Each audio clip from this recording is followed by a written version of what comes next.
Everybody, this is Jim at SP500chart.com. It's about 4:15 on Thursday afternoon here on the East Coast. I'm looking forward to the vice presidential debate tonight. I think it's going to be interesting. But anyway, that aside, I just want to take a look at the S&P chart today, kind of see what happened. And I want to remind you, though, before we do it, that the website and this video are for educational purposes only. Nothing stated at the site or in the video is intended to be used as investment advice. Look, I can draw lines on charts, but you have to draw your own conclusions from your own research, and you have to make investment decisions that are suitable for your personal financial situation. I am not a licensed financial professional. I'm just a guy that draws lines on charts. Okay, we're looking at a 30-minute chart of the S&P.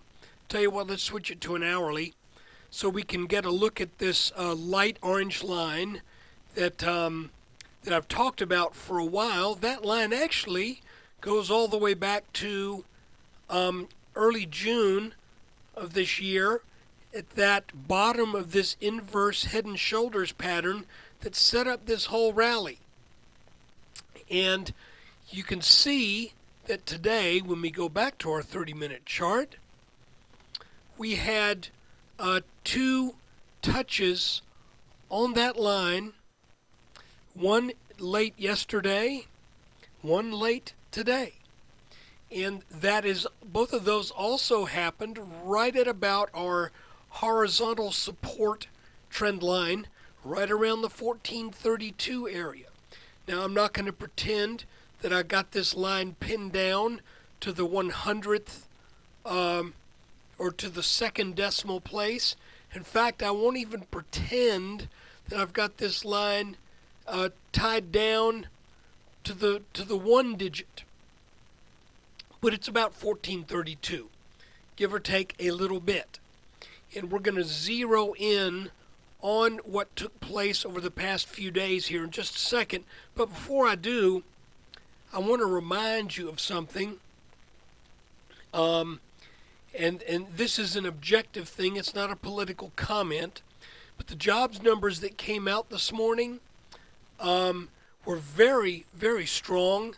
A large decrease in new jobless claims. But there was a critical piece of data missing from that report.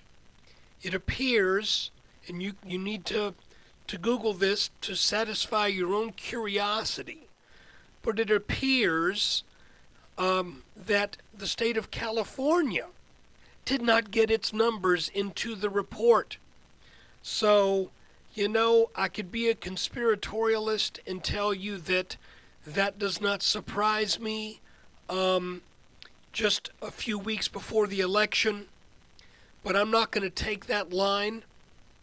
Instead, I will just report what seems to be the fact, that California was left out of this report. So whatever that means, it probably means that the report was going to be more in line with expectations. Maybe a little better, but more in line. Certainly not a decrease of 30,000 fewer claims than the lowest estimate. Maybe it means a decrease of 5,000. Maybe it means right around the lower estimate. But for whatever reason, California did not get their jobless claims data counted in this last report that was released this morning. Now, I tried to present that in as an apolitical fashion as I could, while still sneaking in there my basic predisposition that there's some fiddling with the numbers going on. But anyway, look, here's our light orange line, bounce this morning, nice gap up, and I told you that this looked like this was all happening in a wedge shape, so be aware that there will probably be some strength to come out of this, and there was. But now you say, yeah, but where did it go? Well, we came back basically to this descending line right here, which is part of that large triangle that we've been looking at for a while. And you can see that we came back up for a back test of that 2 days ago. Then we came back up roughly to that line where it was turned back. But you know what I think? And it would not surprise me one bit, because even this sell-off was in the form of another little wedge. So my feeling is that we will probably rally back and eventually take this line out. I just think that's probably what's going to happen. And you know, I don't think that it's going to produce a long-lasting move. I think, in fact, that we are probably still looking at some type of topping pattern forming between this 1432 area and this slightly descending line up here. Tell you what, we don't have anything that's red on the chart. Let me make that line red. Come on. There we go. So I think that we are probably making a topping pattern as I speak. So what I'm sort of wondering is this pattern going to be a double top, which you could see it sure is kind of set up like that right now, or will the S&P rally one more time and back test up here, maybe even as high as the 1460s over the next week or two? Actually, it would have to be more like a week and a half or two, before then coming back down, forming a triple top, which I think is a reasonably likely thing to happen. But just to make sure we know when something happens, it will not happen until this purple line down here is taken out. Whether it's a double top or a triple top or not a top at all, that will be answered. All of those questions when we see what happens to this line. Now, what would happen, for example, if we were to extend out to the right, come back up here, then come back down, and you say, ooh, there's your triple top. It's still not a triple top until it breaks. If we were to rally back up and then take out this red line, this whole thing becomes a large bull flag.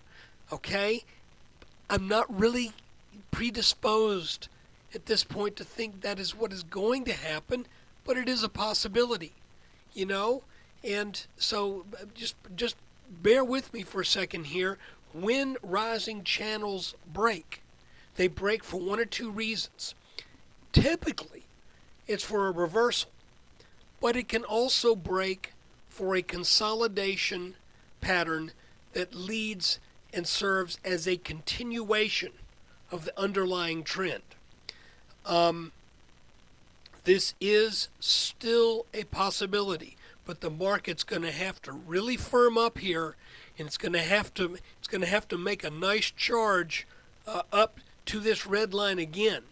So if we make a charge all the way up to this red line, say let's say in 2 weeks we're knocking on 1466 again, then you could say, first off, you would expect some resistance there, because that move would coincide with the back test of this green line.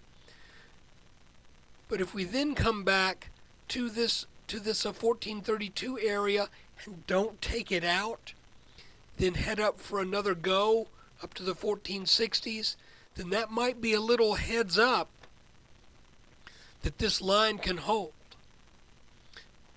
Okay? So the important levels right now are this, as I see it, 1432 and then this line right here. We've got channels, we've got other stuff going on, and I think these broken lines like this green line here, I think this is probably significant. I doubt we will ever get over this green line again. Okay, so whatever happens will happen to the right side of this line in all likelihood. And if we were to break through this light orange line, same thing. Probably whatever happens is going to happen to the right side of that orange line. But don't be fooled. These lines are moving up at a pretty aggressive pace. So a lot of gains can take place to the right side of either of these lines if we are in the process of forming a continuation pattern and not a top. But let me just bring it home again. The lines to watch. As I see it, 1432, that's almost horizontal. That's easy to remember. Then this descending line, which would be in the 1460s for probably the next few weeks. Then it would start to ease down into the probably 14. Be under the 1450s, probably into the 1450s, probably in about 3 weeks. So that is the chart as I see it. And again, I just want to show you the closer in view here. Descending wedge, we got a breakout, and then weakness closing at the day's lows, but I'm not too concerned about that. And one of the reasons I'm not overly concerned about it is we should be getting, hold on, we should be getting some gap support. Now, I want to remind you, I do not believe in the magical power that ascribes this ability for gaps to suck levels down into the gaping hole that they produced. I don't believe in that. However, it is natural for a strong upward move to be countered with selling pressure. And it's also natural when people who missed the boat and did not go long yesterday around 1432, it's not unusual for those folks to say, if it comes back, I'm buying.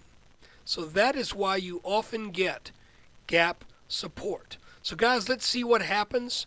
And of course, you know, as far as the bullish scenario goes, it becomes also painfully obvious that this line right here will have to be broken. That we will have to break out over this orange line again if there is a bullish scenario. So if you're looking for a shorter term trigger point perhaps, then I would say we'll keep this line extended on out to the right. If the market fails to get over that, if it comes up to it then starts to turn back over, then we could get squeezed between that lower light orange line and this higher darker orange line, and that would probably play more into into the double top theory. So right now, to be honest with you, we be on the lookout. I can't tell you this is a double top. I would be lying to you. You can probably find someone out there who will tell you this is a double top.